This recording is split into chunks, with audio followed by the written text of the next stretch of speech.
Vamos começar pontualmente, então. Muito bom dia a todos, bom dia e sejam bem-vindos à nossa semana de radiologia, que a gente está promovendo na GE HeathCare aqui no Brasil.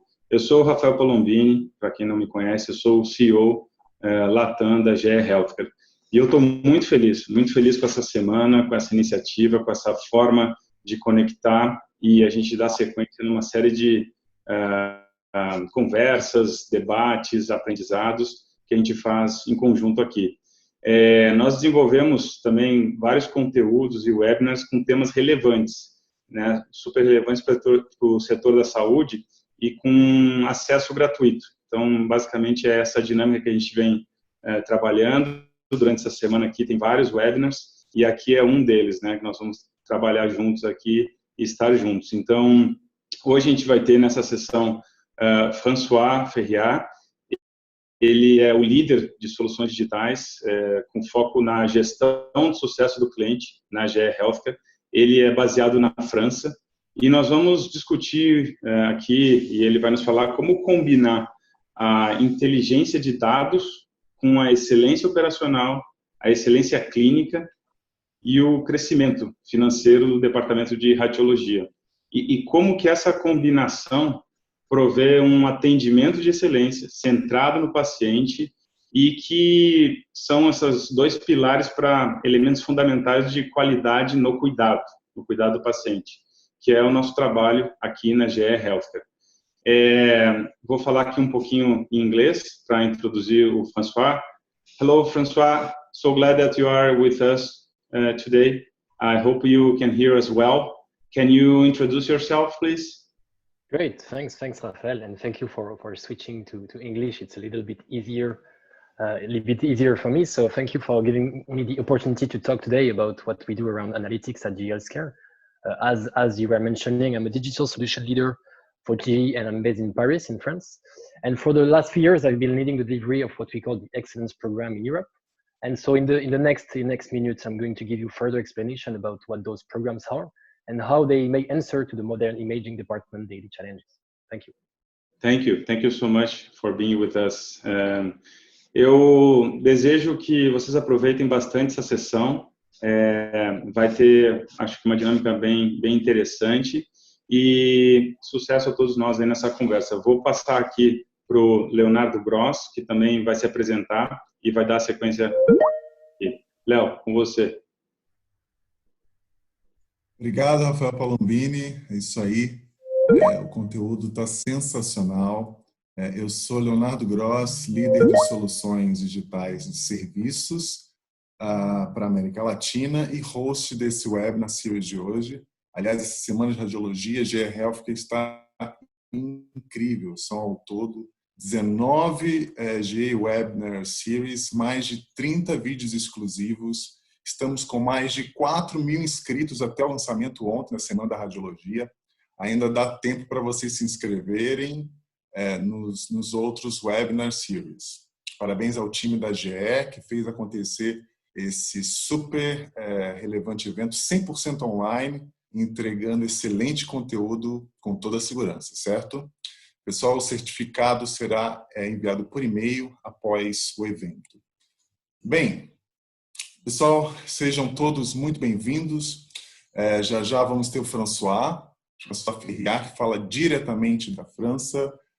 François tem duplo mestrado em gerenciamento de projetos e engenharia biomédica e nos últimos 3 anos ele tem liderado os projetos de análise de desempenho da GE, de ressonância magnética e ultrassom, na União Europeia. Seus hobbies são esporte como corrida, rugby e boxe. E gosta muito de viajar pelo mundo. O François vai nos brindar hoje com o tema Potencialize a capacidade e eficiência operacional do seu equipamento por meio da inteligência de dados para um melhor atendimento mais acessível e centrado no paciente. É um tema bastante premente, né?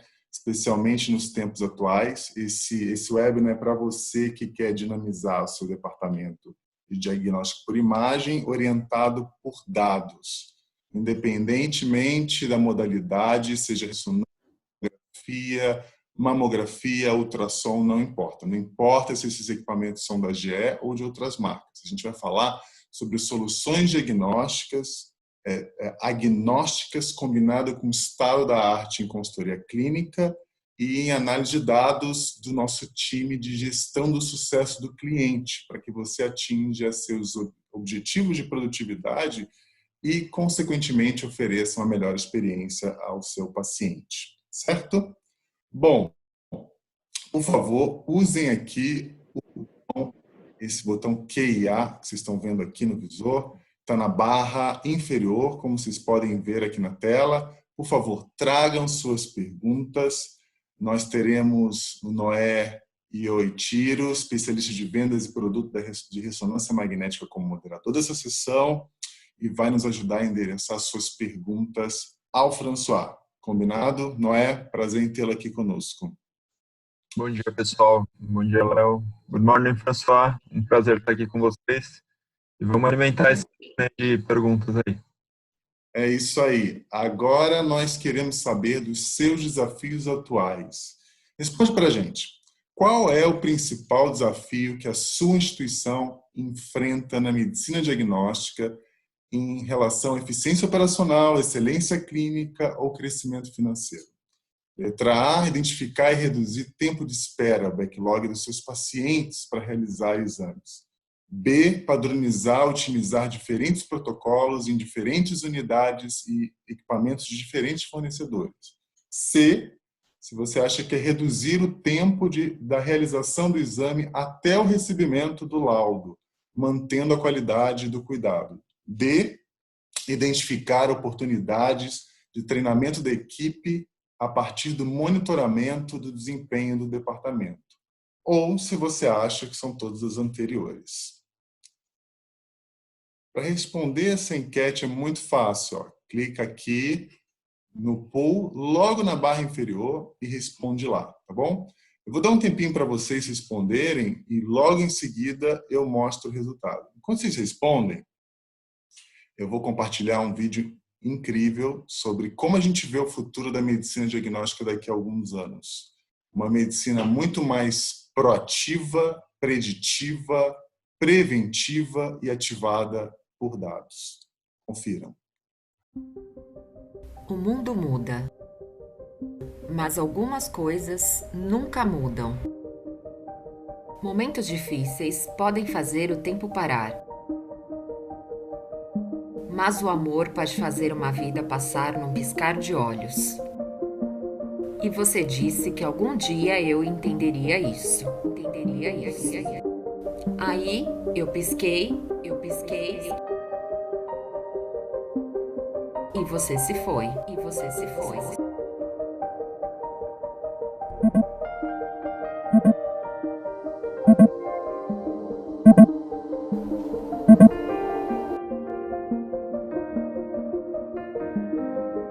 Desligar alarme. Bom dia, Sophie. Como você dormiu? Você me diz. 447 minutos de sono confirmado, 34,2% RM. Dormiu como um bebê. Aumentar a temperatura do piso. Aumentando a temperatura do piso. E comece a abrir a água, por favor. Vou tomar um banho. Claro, Sophie.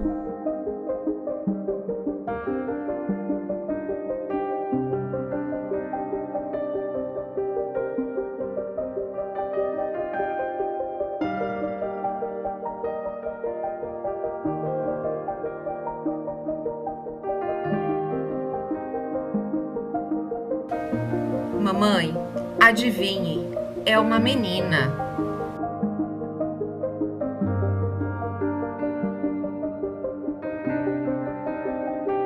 Eu agendei uma consulta para você na microclínica.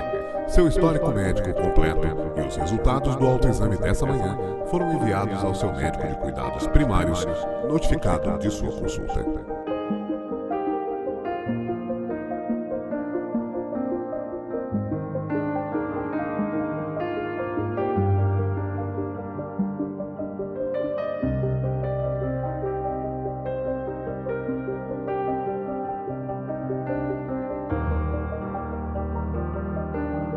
Sophie, estávamos esperando por você. Eu sou Lily, sua tecnóloga.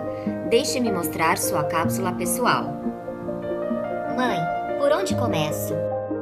Nossas cápsulas irão te ajudar no processo.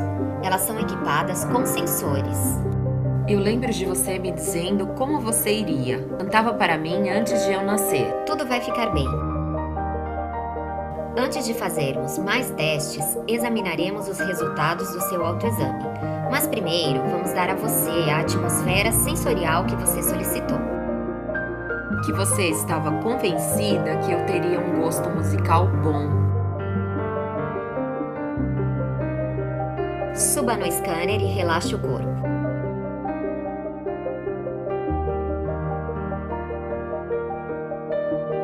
Fique parada e 3, 2, 1. Isso.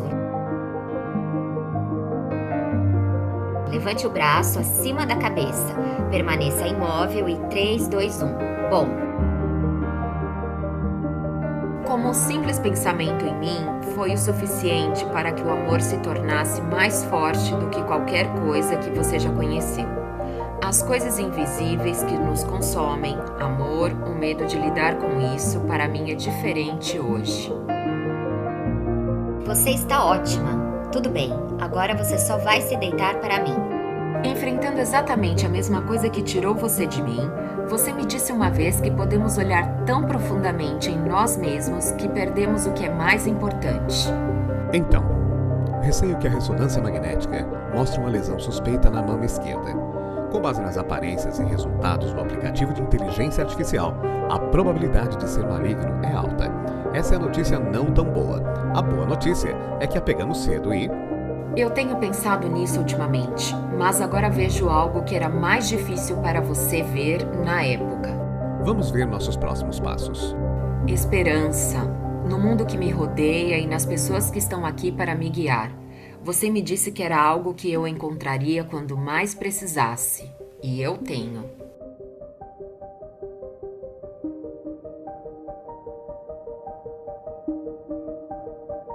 Oi, mãe. O que eles disseram? O que eu esperava. Olha ela. Eu só queria que você estivesse aqui hoje para ver e para conhecer sua bisneta. Ela tem seu sorriso. Está tudo pronto para a festa de amanhã, Sophie.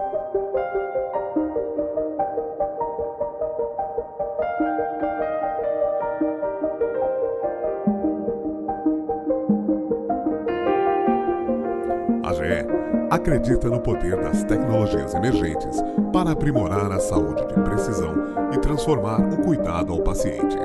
As perspectivas para a saúde nunca foram tão boas.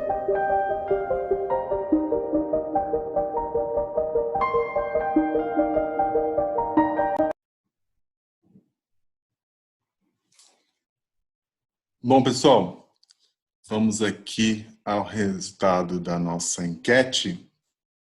Então, como vocês podem ver, a gente teve ali 17%, 67% diz que são todas as opções, então esse é um grande desafio.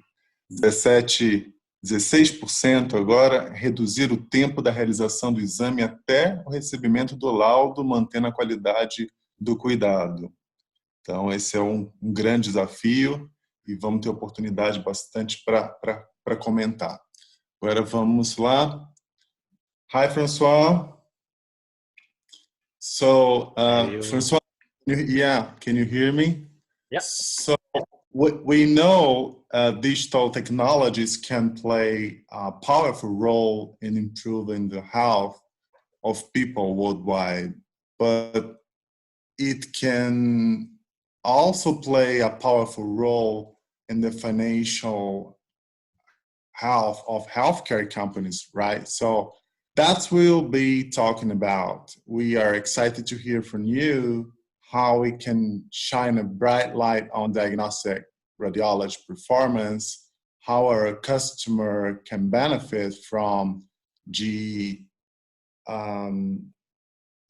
excellence program to ensure they make informed decisions, data-driven, to increase their operation efficiency, clinical excellence, and or financial growth. So, François, the stage is yours. thanks again for joining today. Please go ahead. Thank you, Leo. Thank you very much. So just, if you can confirm that everybody can see my screen right now, so at least we are okay. I think it's okay. Okay. Yeah, perfect. Yeah. So for the last 5 to 10 years, you as healthcare professionals have probably seen that there was a huge endeavor from the healthcare company to understand what this broad subject of digital, what data can bring to the healthcare world. And actually, in medical imaging, the results were 2 kinds of applications. So the one that you know the better probably are what we call pixel application. So we are going to leverage the image directly, the data from the image directly to bring outcomes to the customer. So for example, you've got artificial intelligence model where you're going to learn things from the images, detect specific patterns, and then help the radiologist to take the decisions. But you also have a second part, which is called non-pixel application, where you're going to leverage the text information stored in the images, the informations that are stored in the information systems, such as timestamps, protocol names, acquisition parameters. And at GE HeathCare, this initiative around non-pixel digital application is what we call excellence program. And we do think that we are having quite an innovative approach, because we're talking about digital project, but you'll see in the presentation to come that for us, it's not only digital, it's not only data. It's also about how human expertise can help you to achieve the outcomes. And I want to show you with this presentation how through this data intelligence plus human expertise, we do realize that we can help you to unlock device capacity, operational efficiency for better targeted and more accessible patient care. The feedback that we do hear a lot sometimes from the field regarding the digital application is that there may be a disconnect. There may be a disconnect between what you as healthcare professionals you're expecting and what us as an healthcare company we are providing. And for us, it's the worst. We are like investing money in some solution. And at the end of the day, we do realize that those solutions, they are not serving your needs. So to build this model around digital application, we have decided to take the problem in the other way around, meaning that we have decided to start from the challenges, then understand what kind of outcomes you can expect from those solutions, and then build a solution. So talking about those challenges in the modern healthcare world, you know that very well. It was what the question that were asked in the initial poll. So the first part can be, for example, about patient safety. You asked, for example, to monitor the dose of the patient. You asked to be sure that the exams that you're doing are reproducible, meaning that if as a patient I'm coming today and I'm coming back in 6 months, I will have the exact same level of care. You're also asked to reduce delays in care to ensure that there is a smooth workflow all along the day. And finally, you also asked to improve the overall care process, meaning that you need to maintain the patient care, the patient satisfaction at quite a high level. But of course, it's not that easy. You've got challenges, and in front of that, you've got constraints. So constraints such as managing better the medical reimbursement. So for example, to plan for your future investment, to plan for the future devices that you may buy or the future application that you may buy. You face an increasing human and material costs. And finally, more than ever, we can stop talking about patients. They are consumers, right? They are consumers because they're asking to be provided a certain level of care, right? They're expecting a lot from the medical imaging exams, right?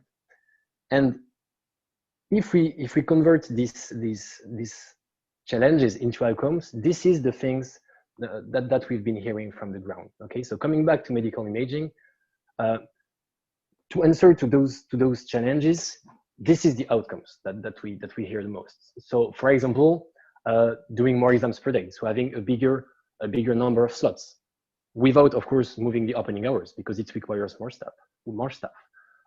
You are also expecting to standardize your practices, to reduce the waiting time and the backlogs, to optimize the protocols. And if we just stop for a moment, we do realize that at this point, those are super specific challenges that are specific to your environment. What does standardizing practices mean? For an hospital in Brazil, from an hospital in France, for 2 different hospitals in Brazil, which are not in the same region or even in the same region, you're having super specific needs. You're not having the same imaging fleet. You're not having the same staff. You're not having the same resources. So this is a super complicated problem. And we do believe that to achieve those outcomes, to answer to those challenges, you need two things. First of all, you need visibility. You need to know where you stand. You need to know what you're doing so far. You need to understand where there is room for improvement. That's the first one. And you also need methodology. You need to know where to start, right? There's a lot of issues, but where should you start? And at GE, with our excellence program, we do believe that those excellence programs are the way to bring these outcomes to you. And you'll see, I was talking about visibility and methodology. The excellence program, they are made of two pieces. So the most obvious one, the first one, is the data intelligence part. So basically here, we are talking about dashboards that are going to get data from your different devices, from your information system, and that they are going to display this data in a comprehensive way. We are not talking about dashboards that we are, like copy-paste from the industry. They are really adapted to your specific challenges. They were built with our customers, right? And on the second part, you have this visibility. And to have the methodology part, we have added what we call customer enablement. We can even call that coaching. So basically, this is data analytics and clinical experts that will help you to bring sustainable change, that will help you to understand this data, that will help you to train on this data, that will support you all along the decision process, that will support you to implement the changes thanks to this data. So we do believe that thanks to these two bricks, the visibility part and the methodology part, this is how you can achieve the outcomes that we were talking about before. So better patient experience, work on the way you allocate your money, work on the different, on the quality of your processes, and ensure a high level of access for your imaging exams. And what is important also to understand is the presentation of today. We are talking about something that is happening. We are talking about something that is real. So just talking about what's happening in Europe, because that's the market I'm working in. We are talking about more than 600 customers. We are talking about more than 4,000 devices connected. We are talking about more than 50% of them being non-GE, meaning that we are having an expertise on the human part about the data analytics, but we are also having an expertise on the integration of those data. We do know how to deal with the data from different devices, different vendors. As I was saying in the introduction, and maybe it will be quite new for a presentation around analytics, but the main focus on this presentation will be on this customer enablement piece, so on this coaching piece. So over the next slide, I'm going to show you what's happening all along this support process. I'm going to give you a concrete example with our customer to show you that, once again, this is happening. One quick analogy, because this one is quite easy to understand. Just imagine that tomorrow you want to train for marathon, for example. So you want, for example, to have a specific objective, which is to run it under 3 hours. So you just buy yourself those smartwatch. They are going to give you your heart rate, your speed, your time per kilometer, whatever. And at the end of the day, when you want really to improve your performances, you want to understand what this data means. You want to understand how you should take this data into account to achieve your specific objectives. And this is where you will need a sports coach. The sports coach will train you. He will tell you, this is what this information means. But he will also tell you, you've got your data on your watch, but you also have your environment that is important, the number of training that you're doing, what you're eating, how much you're sleeping. So the sports coach is really going to take the data, but also take into account the environment, take into account the objectives that you have to be sure that you're well using this data to achieve your goals.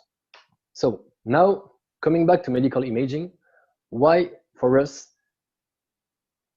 this coaching part is essential for the success. So it's a little bit like in sport.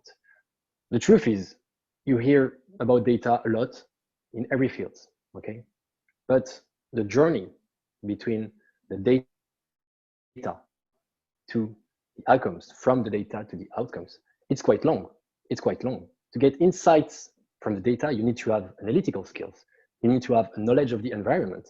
Once again, you get data from one hospital, you get data from another hospital. They may look the same, but they are not extracted from the same environment. So that's something you need to take into account. And once you've got those insights, to go up to the level where you take decisions thanks to those insights and where you can really measure outcomes thanks to those decisions, there's also a strategy to follow. And you have also a way to follow the implementation of those changes. And that is super important. And this is where we do think that we can help, because we can provide you some resources in that. We are going to provide you a strong expertise around analytical, around clinical, to interpret those insights. And finally, we are going to provide you a change management strategy, and we are going to build a team around those projects, so a team of both GE and different actors of your imaging department to drive sustainable outcomes. On our side, just a quick point, what does success mean? What's a successful excellence program? What's a successful program around digital? And how do we measure this success? So for us, it's based on 3 different points. So first of all, I'm really kicking an open door here, but that's the customer satisfaction. For us, it's important to support you to build a strong base for the project. It means that we need to understand your needs, we need to build a team, we need to build a timeline to have a strong base on which we can work. Secondly, what we call the adoption enablement. It means we are going to share our expertise with you around the digital world and the digital tool. We are going to help you to make sure that this tool is implemented well in your daily workflow. And finally, and of course, the most important, we want you to have outcomes out of those projects. It's not about adding one software on the top of the 10s that you already have and do nothing with it. It's really about doing something with it, have measurable outcomes out of this digital tool and out of this project. And those 3 points, they are really requiring a clear methodology. So what I can propose you now is we will go through the excellence program life cycle, and we will understand with concrete example, once again, with real example from our customer in Europe, how we are able to bring success to our customer. So the excellence program life cycle that you can see on the top, it's even starting at the commercial discussion level. That's what we call the discovering phase. So in order to find a commercial agreement, we are already going to work in a partnership mode with our customer. We are going to discuss about the IT architecture to be put in place. We have a dedicated team for that. We are going to discuss about the coaching plan to implement, the number of days of support that you need, according to our experience and according to your specific needs and environment. And we are going to discuss about the financing mode of the project. So here we are usually talking about subscription, meaning that you will have to pay for a fixed fee per year, and it would provide you an access to the software and some support, some human support from GE. And just to give you a concrete example of how we can innovate even on this step. So this is an example in Spain, in Clínica Centro, and the idea here was to work on an MR excellence program, so leveraging MR data. And here the customer was looking for to increase patient throughput and manage the initial investment in order to share the benefits from the project. So we decided to go for what we call the benefit sharing model. So what you can see on the screen here is, at first we define a model where they would pay a fixed fee of 25K per year. And at the end of the first year of the project, we would have a look of how much were we able to help them doing more exams. So for example, they were doing 1,000 exams at the end of the first year. They were doing 800 exams initially, so it means 200 additional exams, and we can share the benefit out of these additional exams that we obtain thanks to the project. Okay, so on the first year, the deal was we as GE are taking 30% of this benefit, the customer is keeping 70%, and there was a different model for the years to come. So of course, to work on this model, you need to define a baseline to understand what's the average exam that I'm doing initially, what's the benefit that I'm doing out of one exam. So we have a clear legal framework to work on those kind of financing mode. And not going to go into details right here because I'm going to do that right after. But here the result was quite great. We were able to have an increase of the throughput thanks to some scheduling improvements. And at the end of the day, they were having a 28K euro additional revenue per month over the 3 MRs. So they were quite happy to go over this specific benefit sharing model. Initially, they were not super convinced because that was something quite new. So we do say, okay, as GE, let's work in the partnership mode. Let's share the benefits or share the risk, call it the way you want. So once we have this first discovering phase, we can really start the project. So that's what we called the blueprinting phase. And here the idea is, let's define the project team, let's work as a project team, let's leverage change management techniques. So 3 different points. First of all, define the vision. Where do we want to go? That's a super important point. In such kind of projects where you're going to implement changes, you need to be able at any point of the project to ask yourself, why am I doing what I'm doing? And this is why it's important to have vision, to have it in mind at every step of the project. Secondly, we are going to set up the goals and the indicators. Okay, we're talking about harmonizing the protocols. What does it mean? How we can measure success? What kind of indicators are we going to follow to ensure that those goals are achieved? And finally, setting up a team and setting up a timeline to be sure that we are going to work in an organized framework for the project. Once again, it's real. Let's have a look at an example. So here it was an MR-CT excellence program in Luxembourg. And the idea for this customer was really broad. How can we leverage data to bring us visibility on our practices and take the right decisions to decrease the patient waiting time to get an appointment in MR and in CT? So a super broad question. So that was really an open question. And it was up to us to see, okay, thanks to data, on what lever can we play to achieve this goal? So we organized a change management workshop. So to set up a team, to understand what were their precise needs, to define what kind of indicators we would follow. And of course, we define a timeline and the project team, as I was saying. So this is the blueprinting phase, which is scoping the need. Once you've understood what's the need, once everybody is organized, you can start the implementation phase. And basically here it's about leveraging the data that we have. So let's start to get insights of how to achieve the goals thanks to the dashboards, thanks to the business intelligence tools. And here we're again talking about 3 different points. So the first one is about giving a first diagnostic over the practices. So taking into account your environment, taking into account your needs, we provide you a first diagnostic to tell you where you stand, okay? What's the starting point? Secondly, we will train the project team to make people autonomous on this kind of tool, share our expertise. And finally, we will build an action plan and identify on what we can play to achieve the objectives. So, example from the field, once again, the MR and CT Excellence program in Luxembourg. So some training content was shared. What you can see in the middle, the baseline statement was basically the diagnostic. So you can see there are some screenshots of the dashboards. And thanks to that baseline, taking into account the visions that they have defined and the goals that we have defined, we were able to define 3 levels of improvement. First of all, the harmonization of the practices in MR. So we do see that they were having a lot of protocols in the library. And when they were switching from one machine to another, when they were switching the patient from one machine to another, it was a mess for them to find back what right protocol should be used and if it was a protocol with the best image quality. So that's the first thing that we decide to work on. And this is going to have an impact on the workflow, right? Because when you are well organized, when the protocol library is well organized, the workflow is smoother, right?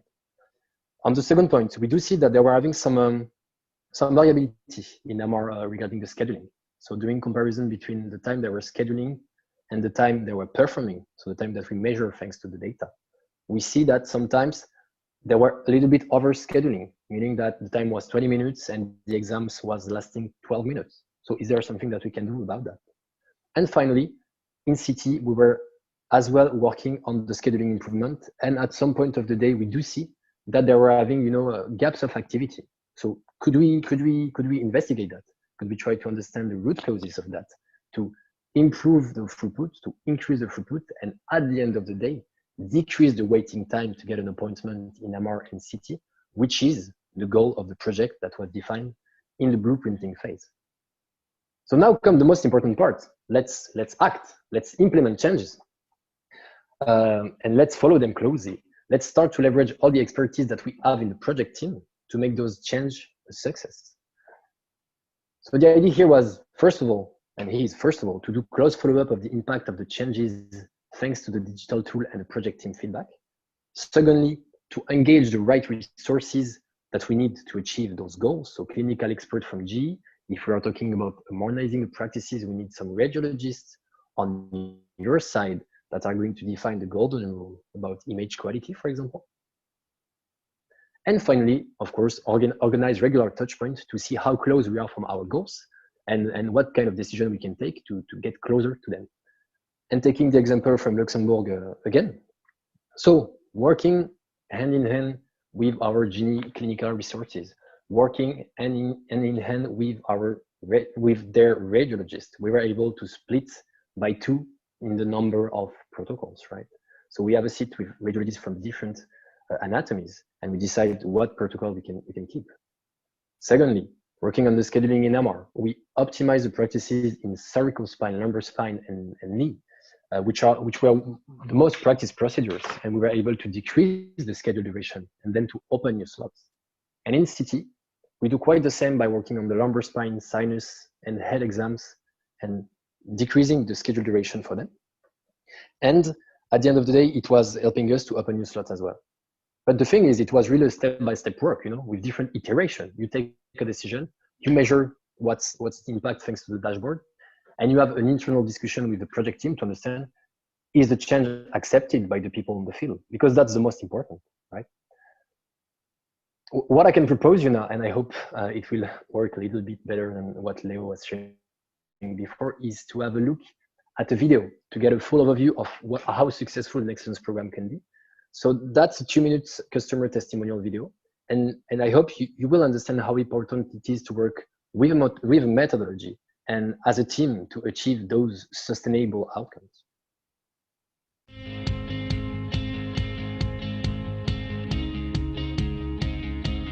Les hôpitaux Robert Schuman, environ 200 000 examens par an, dont presque 27 000 IRM et plus de 30 000 scanners. Grâce à nos 3 solutions, DoseWatch, CT Excellence, MR Excellence, on peut garantir maintenant une optimisation de nos pratiques, une amélioration de la planification des rendez-vous et une optimisation également de la dose délivrée aux patients. Nos travaux d'optimisation de dose, et ce qui nous a permis de réduire l'irradiation de l'ordre de 15% pour les scanners lombaires.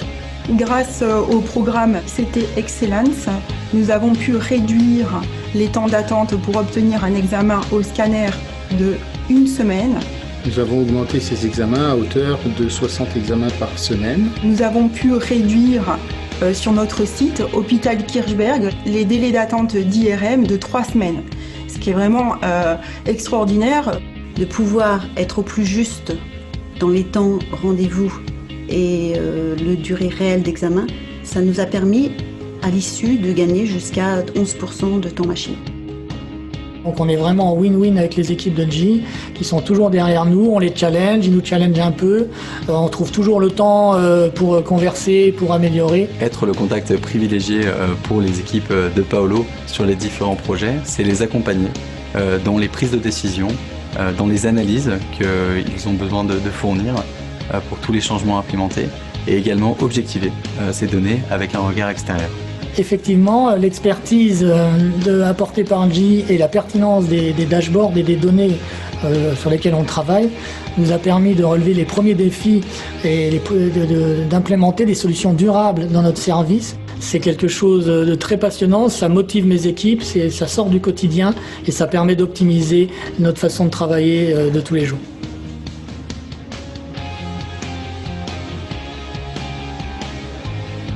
So I hope that you're a little bit convinced by the importance of the methodology and the coaching piece to achieve those outcomes. Because if you think a little bit about this video, we are talking about a project based on digital. And at the end of the day, there may be 15 seconds of the video where you do see the dashboard. So you see, it's all about the human expertise and how we can work as a team, how we can work in partnership with our customer. And that's for us what is going to bring real changes and real outcomes. In Europe, this methodology has been successful on a certain amount of projects, as you can see. So once again, that's real. That's not about pilot projects. We have been able to have real results on the field. And we do now have a real expertise on that. And we do have a dedicated coaching team. So people as me who are working to deliver those projects. And we are now able to work on various subjects, such as the dose, such as the contrast, such as the workflow management in CT, in MR, in ultrasound. I was supposed maybe to stop the presentation at this point, but COVID crisis may be typically, unfortunately, an example where data can help to provide visibility. And we got a lot of feedback from our customer regarding what they were needing from us. And on top of that, we have decided to build some COVID dedicated analysis. And some projects start to run around Europe. Some analyses are starting as we are going out of lockdown. So I think in Brazil, it's going to come in a few weeks. So just to give you an idea of what data can bring us in this super specific context. So first of all, quantify precisely the impact of COVID-19 on your activity. How big was the drop? How big was the drop during the lockdown? What was the backlog that you've created during this drop of activity? And that's the first point.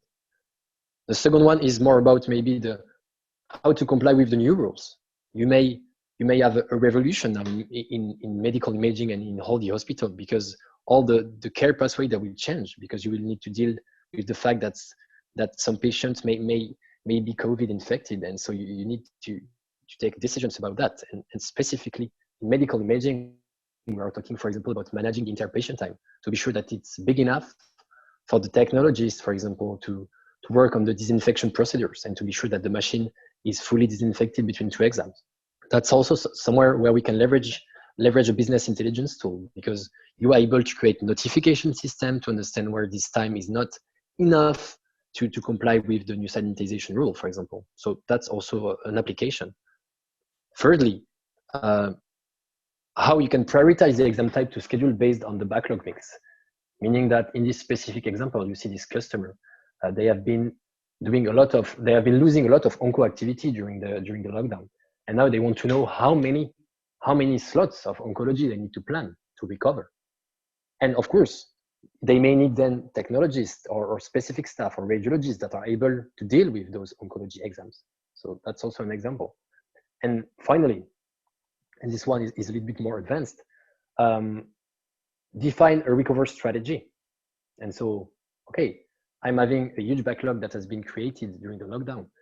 What kind of decision can I take to recover? How many times will it take me to recover? So for example, if I had extra hours, how many weeks will it take for me to come back to the initial situation? How many additional staff may I need? So you can use the historical data to do some projection. So that's also something that can support you. So considering the presentation that I just made, we were talking a lot about what we call descriptive analytics. So what happened? Why? Can I take decision? Can I implement changes and follow up the impact of those decisions? But the truth is, there's an ongoing value when you go from descriptive to predictive. And here, the question that you will answer is what will happen? So at GE, for example, we have started to work on a no-show app. And the idea is to leverage the historical data to predict the no-show probability over certain patients, certain moment of the day, certain devices, certain sites. And even more than that, we can go to and it's a little bit like the day after tomorrow, we can go to the prescriptive analytics.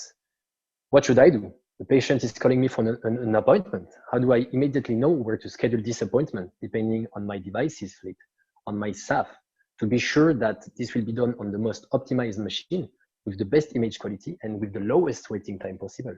So once again, how can I learn from my historical data to take the right decision? So you see with the last slide, we may be only at the beginning of the digital journey, but I hope that you understand with this presentation how we can work in partnership mode with you and leverage data intelligence and human expertise to create and bring tangible outcomes. And what we do see in Europe and in the USCAN market and starting to see in the LATAM market is that there is a significant growth around this approach. And why is that? Because we have dozens of success stories at GE that are proving that we are able to bring results. And also because with the world of uncertainty that we're living in, where situations like the COVID are happening, visibility really do matters. You need to have a way to, in one eyesight, have a look at how your imaging department is working. So that's where those kind of solution can be used. I hope as well that this presentation resonates well with your daily needs and challenges. From the answer that I saw in the poll, in the initial poll, I guess it's yes. And I encourage you to reach to your GE point of contact to get broader information about those excellence program and how we can simply start to work together. Muito obrigado for your attention, and of course now feel free to ask any question, and it will be my pleasure to answer.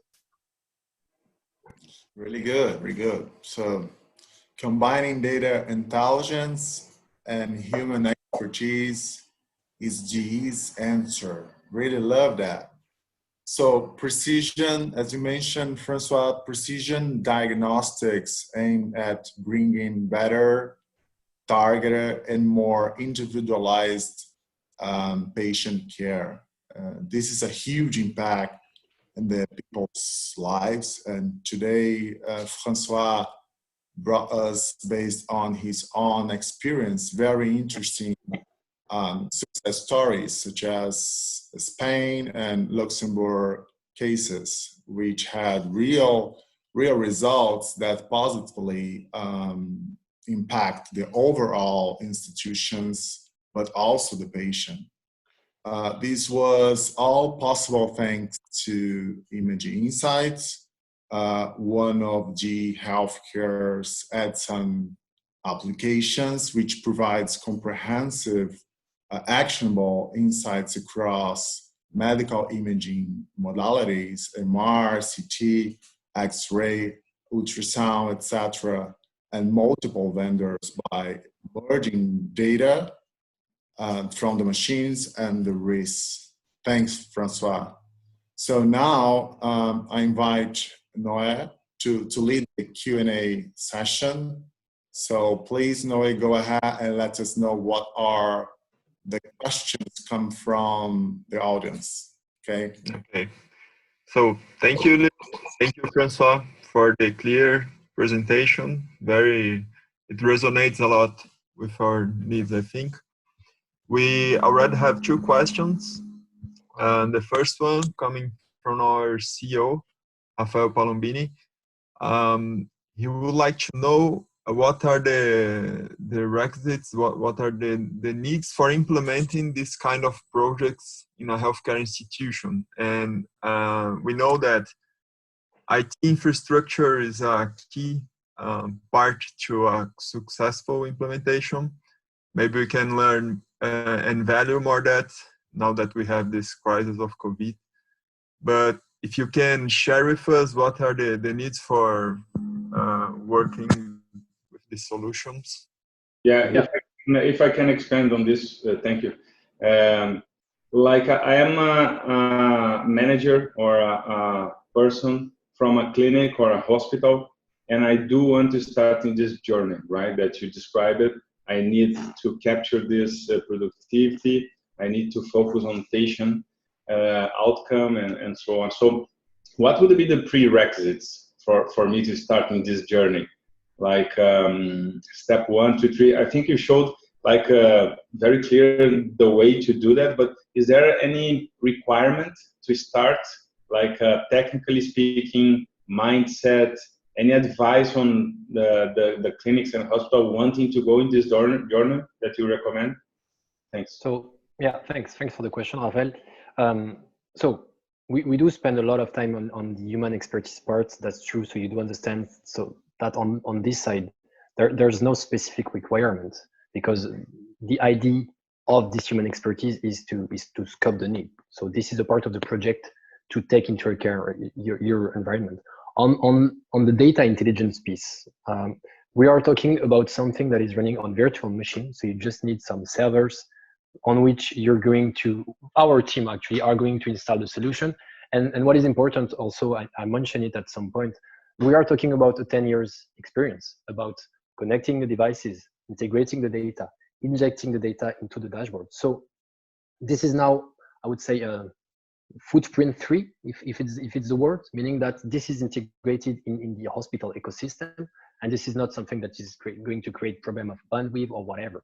Okay, so it's just like another DICOM destination, like you would send exams to the PACS, for example. you can send them to those servers, and they are then processed by the digital tool. And so far we are working on a model that we call on-premise, meaning that it's like your Facebook, it's like your Gmail. That's something you're connecting directly on the hospital. It's internal to the hospital. No data is going out of the hospital. Okay, we need to be super clear on the legal aspect of that. No data is going at GE's side. And when people like me are going to do analysis, it's through a secure platform. It's never going to be like from any computer, right? So the data, the hospital is the owner, and the data stays in the hospital. It's processed on internal server there. Is it answering to your question, Raphael? You're still in mute, I think. Yeah.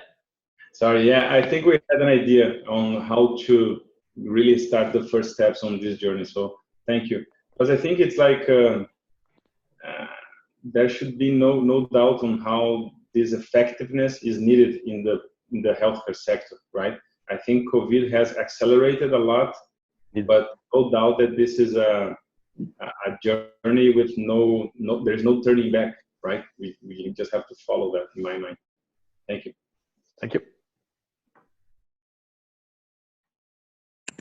Thank you. We have a second question from an anonymous participant. He asked, how to justify the cost of those management where there is no legislation yet? And is there a productivity gain it can be linked to this practice? So this is true. This is one of the issue that we may encountering in the country. So on most of the European country, there is a legislation around those which help us to promote those solutions. And it's true that when it comes to countries where there's no legislation, the dose optimization is giving you a focus on let's say quality of care. You can work on some research paper, for example, to promote the fact that you're having super low doses exams, and the way maybe you could generate revenue out of that, and I think this question may come as well, is if it's important for your referring physician, for example, in your geographical region, if that has an importance, that's something you can promote. You can identify your hospital as an optimized hospital regarding the level of dose. You can promote that. You can use that argument as I'm having a high quality of care, right? So this can be an argument. This can be used on communication campaign through your patients. And as I was saying initially, patients are becoming consumers. So promoting the things that you're doing well, this is how the healthcare world is now. So this can be one way. Sure, I completely agree. And here in Brazil, I saw sometimes this kind of approach. Those management, we can have a more quality approach, more than productivity. But I'm not a CT specialist, but I know that if you have a low dose, and if you are, conducting, for example, a cancer patient or some chronic disease patient that need to do many kind of CT exams, you can also add on that. I don't know, but sure, quality, I think it's the first approach to dose management. We have another question from Marina Viana, that's our Latin digital services leader. Can you please indicate what are the main customer outcomes already evidenced across the globe, and can you specify financial benefits? So let's be honest. In this kind of project, it's always super important to keep the patient care at the middle, meaning the image quality, the radiologist satisfaction. But quite often we are going to work on improving the capacity without changing the staff, without changing the opening hours. So the main results that we are about harmonizing the practices and harmonizing and optimizing the schedule in order to increase this capacity. And it can go through different type of optimization, such as a lot of customers, they're having a fleet of devices. They're having a fleet of devices, of different devices. And for example, inside MR or inside CT, they're not having really specific rules on how they want to plan those exams. And specifically in MR, for example, we do know that different technologies may have quite important advantages. I don't know, 3T prostate, for example, or that such update, such software version on an MR is going to bring specific capabilities to the system. And sometimes this is not taken into account by the customers. They are not able to understand that if they plan all the prostate on one device, it could seem a silly decision. It could seem to be a simple decision, but at the end of the day, you gain minutes, hours, and hours. And at the end of the month, you are able to improve your capacity. So let's say increase the capacity is the main outcomes that I would highlight. And also of course, having we often say that when talking about precision diagnostic, but this is the right exam on the right machine, actually. And this helps you to have a better image quality. This helps you to improve your capacity. So this is the main outcomes that we are delivering. And of course, then linked to the patient waiting time. You improve your capacity, you decrease the patient waiting time. So Francois, thanks for the answer. Just to emphasize what you just said and make sure we all got it right.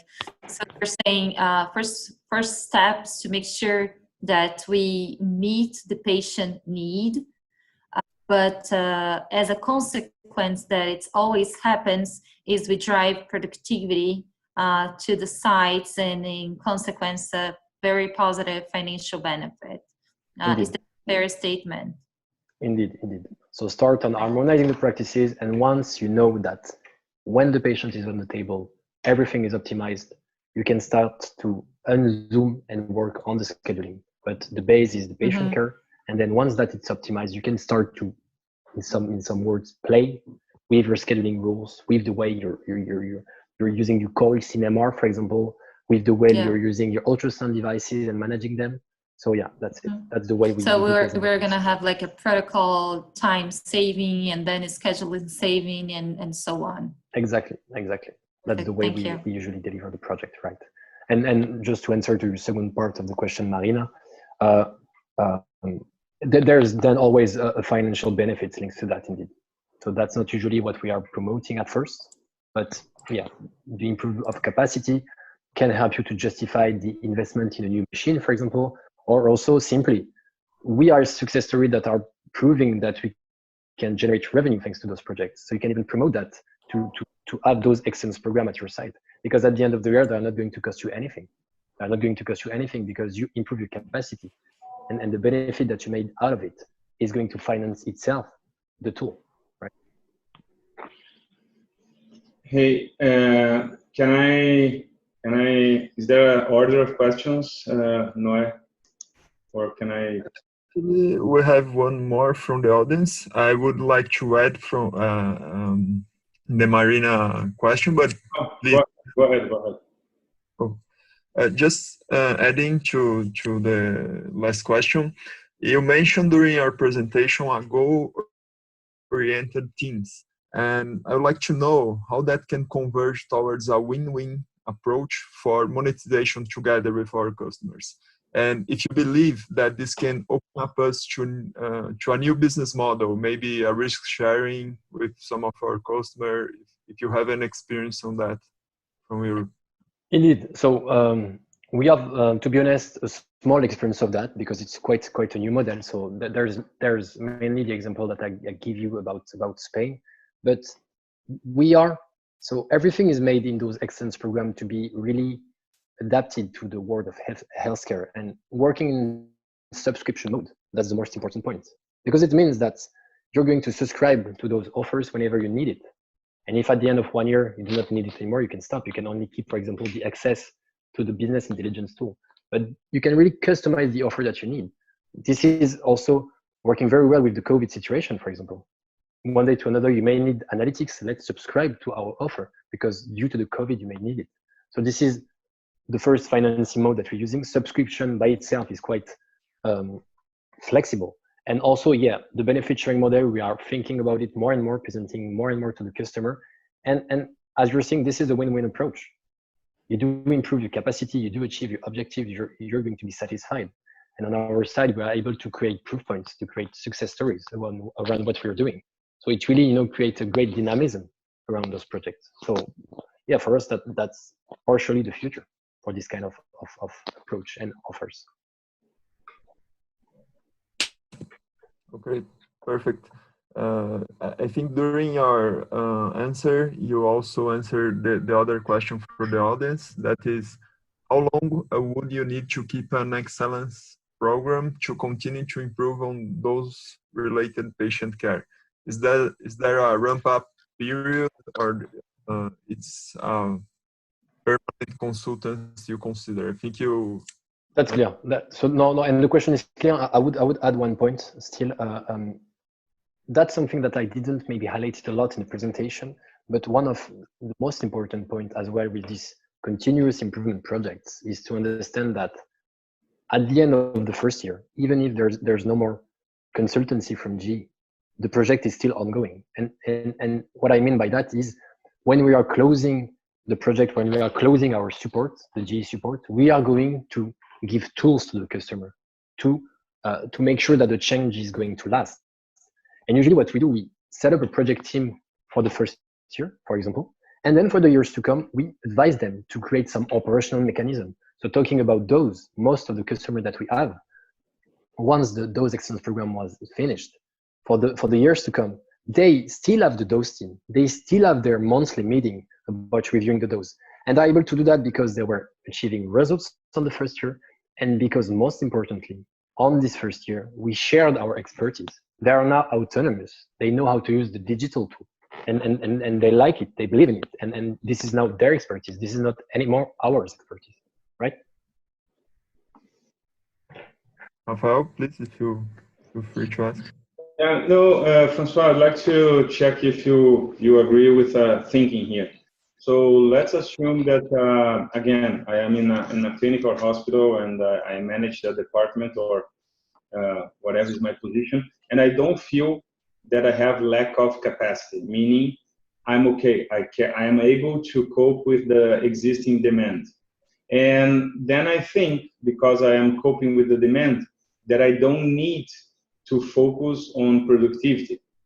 Don't you agree this is should not be thinking this way? I mean, despite the fact that there might be a specific city, neighborhood, or a location that not necessarily has a spike in demand, actually we are seeing the opposite right now, and I think we're going to revert this soon. But if we, despite the fact that we may be very stable in demand, those productivity tools not only will help us to drive better service to our patients and customers, and also will help us with the cash flow of the institution, because maybe I will even be able to reduce a number of equipment or something, and I can sell it, rent it, or whatever, or dispose it, because or therefore don't pay the service contract, because although the demand can be stable in a certain period of time,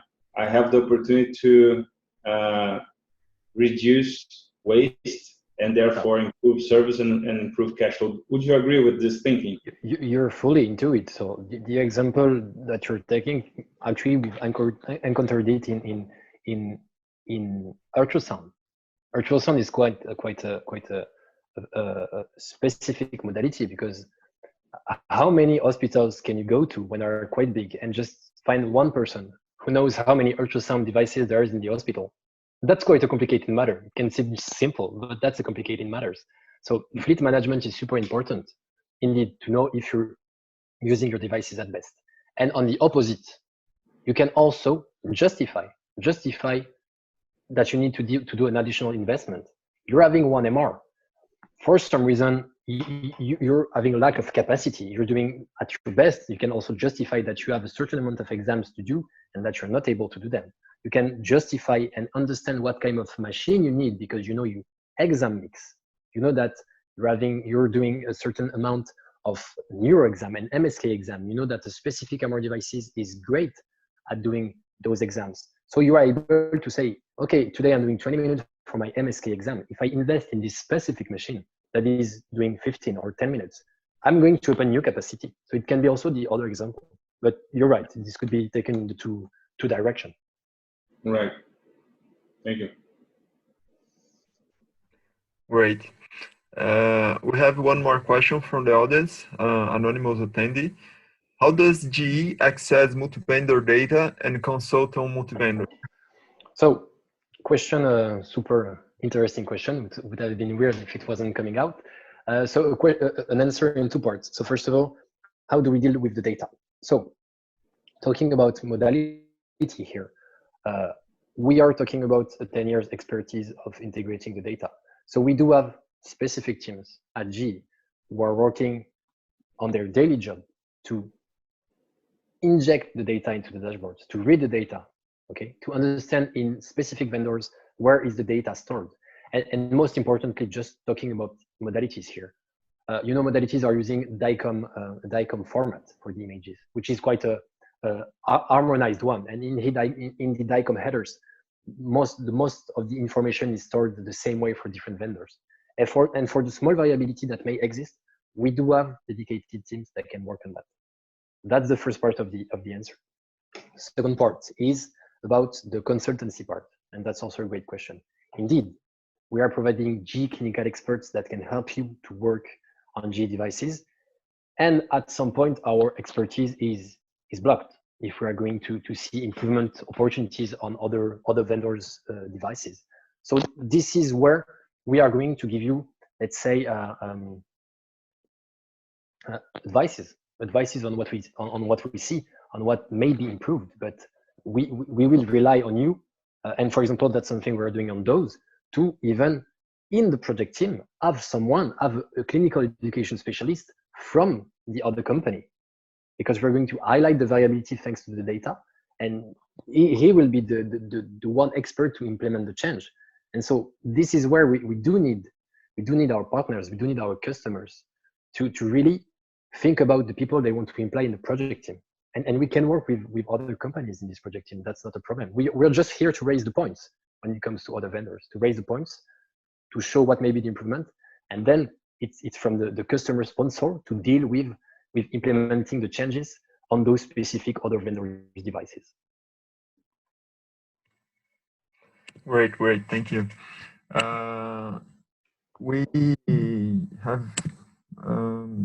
maybe more 15 minutes, Leo told me. I have one more question here. We saw many cases of increasing productivity, and I would like to know if we can have another valuable approach, maybe trying to create demand, to help customers to create or to give their insights, or if you have some experience from the past cases, yeah, on how can we deliver that. So this is actually that's great, because all the questions are linked. This is linked to the question about having those optimization software when there is no legislation about it. This is actually the same kind of question. Why is that? Because we do think that with this kind of software, when you're going to, for example, work on the waiting time to get an appointment, when you're going to work thanks to the RIS excellence part, when you're going to work on the waiting time to get a report validated, that's something that you will communicate about with the surrounding region. You will be able to say, hey, I'm Hospital X. You, as a referring physician, if tomorrow you're sending me the patient for an MR of the knee, he's going to wait 1 week to get the appointment. And as the referring physician, you're going to wait 2 additional days to get your diagnostic being done, right? So communicating about the good practices needs a tool like that, needs a visibility. And when you communicate about the good practices, maybe that's something that will help you differentiate with the neighborhood hospital, right? Because you're able to provide a certain level of care to your patients, right? So this is another lever you can play on communication. Perfect. Very nice link. We have a raised hand here. Edenice, você quer perguntar em português, em inglês? Fica à vontade, se quiser abrir seu áudio.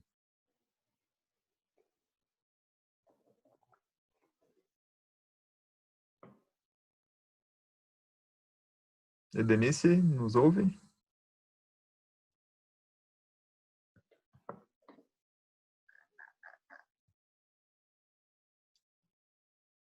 Bom, se quiser escrever também, fica à vontade, tá bom?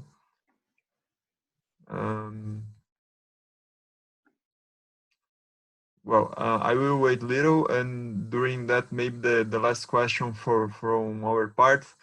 This is from Leonardo Gross, asked for a deep dive on Luxembourg success history that you shared with us. What were the biggest challenges they faced in implementing the project to generate all these outstanding results that you shared with us? So this is where I would like to make a joke and ask you the question, Noe, regarding the presentation that I made. What is the most important point?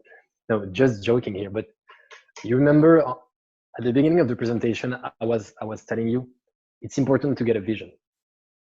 It's important to get a vision because it's important to know where you're going. It's important to know where you're going. It's important to say, whenever you're doing the 1-year project, the 2-year project, and you're asked to do changes, you're impacted by those changes. You need to understand why those decisions are being taken. And this is why the vision is the first thing you're going to talk about, right? That's the first point, having a vision, having a well-defined goal.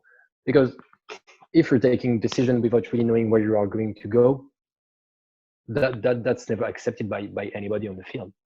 And secondly, and this is linked with what I was saying, it's most likely that every decision that you're going to take are going to impact everybody at every level in your imaging department. So the person taking care of the scheduling, the radiologists that are reading the images, the technologists that are taking care of the patients. And this is why you need to have a project team. You need to have a project team. You need to have representative peoples from the different parts of the imaging department, because they will all be impacted at some point with the decisions that you're taking. So they need to be aware of why you're doing what you're doing. And there's nothing worse for someone to have the feeling that they are asked to do something and they do not accept it. They don't know where it's coming from. They need to be implied. That's really driving the success. And talking about, once again, about what's happening after the project. If you do not do that, you can have a super success on 1 year because you just force the decisions. But once we are gone, once there is no more human expertise or consultancy, everything is going to get back to what it was before because people do not have accepted it. So it's just a natural behavior for them to come back to what it was before. So you need to be sure that you implied every different actors of the imaging department in the project team.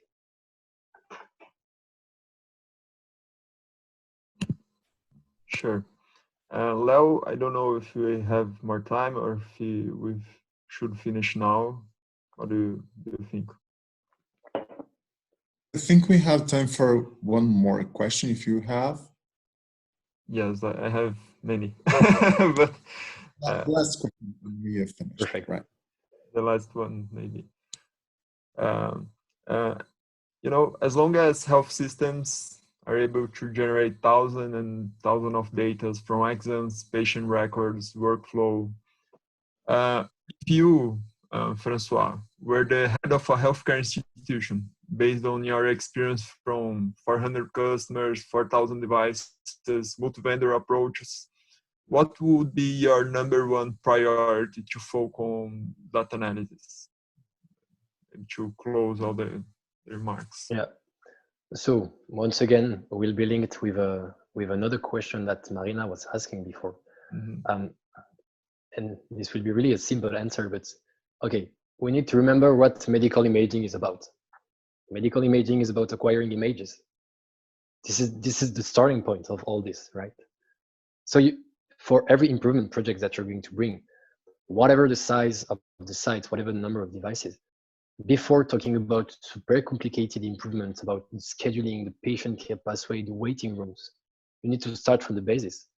You need to be sure that when the patient is on the table, what is happening is optimized, right? Because this is at the center of everything. If you try to work on the scheduling, improve the throughput, but at the end of the day, you do realize that your procedures were not optimized, that your acquisition was not optimized, it doesn't make sense. So you really need to start from this point. This is the central point. And then you can extend your model. And actually, that's what we've done in Luxembourg, working on those in CT, working on protocols in MR. And then, okay, what's happening when the patient is on the table? We know that it's optimized. We can start to work about organization, logistics, working on the scheduling, having a look at what's happening at specific hours of the day. But at least we do not have to address anymore the part about acquisition. That one was optimized, right? And this is also answering to the main objectives of the medical imaging, which is providing better image quality for the radiologist. So. Perfect. Thank you so much for the answers and for the class. Thank you, Francois. Thanks, and you can ask me the question that remains off if you want. No Okay. problem. I will do that, sure. Okay. Super. Ok, bom, excelentes as perguntas. Muito obrigado por trazer essas perguntas que são realmente extremamente importantes. Elas são muito endereçadas a resolver problemas, né? Então nós estamos aqui para resolver, estar próximo de vocês e seus desafios. Bom, vocês acompanharam conosco o Webinar Series Potencialize a capacidade e a eficiência operacional do seu equipamento por meio da inteligência de dados para um melhor atendimento mais acessível e centrado ao paciente. Esperamos que tenham aproveitado bastante. Eu particularmente sou fascinado pelo poder dos dados e como podemos ajudá-los a obter resultados significativos com esses que o François compartilhou conosco, que certamente vai melhorar a satisfação dos seus pacientes, da sua equipe, além de gerenciar melhor o uso e os investimentos dos seus ativos de imagem. GE HeathCare Imagination Network, oferecemos as melhores tecnologias médicas, softwares e soluções em biotecnologia que estão transformando a saúde. Obrigado pela participação de vocês, obrigado, Noé, pela moderação, obrigado, Rafael, François, encore, une fois, merci beaucoup. Não percam a programação da Semana da Radiologia. Até mais. Obrigado. Muito obrigado. Valeu, abraço.